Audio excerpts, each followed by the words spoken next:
Gi, vamos lá. Estamos falando um pouquinho de coesão, tá?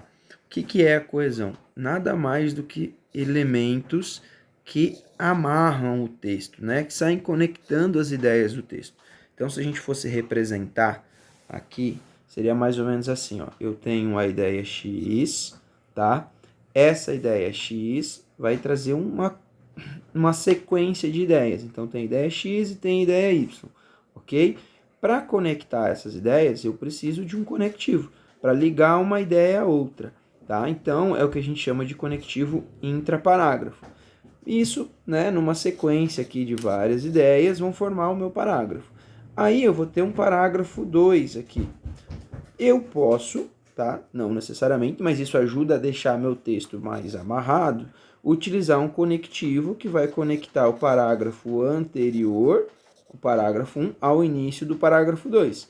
E aí começa a desenvolver a ideia Z, tá? E assim sucessivamente. Eu trouxe aqui no texto, ó, tá? De uma redação, para você entender como isso funciona na prática. Então, note aqui, ó, que você tem ali, tá? Tudo isso de vermelhinho são conectivos intraparágrafos, que estão conectando ideias dentro do parágrafo. Então, isso, dessa maneira, nesse contexto, desse modo, são todas ideias que de alguma maneira já estavam no texto e elas são de alguma forma retomadas ou então são de alguma forma, eu tenho uma referência, né? É aí o que a gente vai falar muitas vezes de anáfora e catáfora, tá? São maneiras que a gente vai construir. Nós vamos ver isso lá no módulo de coesão, tá? Mas eu estou adiantando só porque é uma dúvida sua. Aqui, ó, eu tenho, né, em azulzinho, tá? Os conectivos interparágrafos. Por quê? Aqui eu fiz uma contextualização, dei toda uma introdução, fiz todo um contexto e eu estou continuando a ideia, ó, nessa perspectiva. Qual perspectiva? Que foi falada anteriormente. Aí eu trago, ó, consequentemente.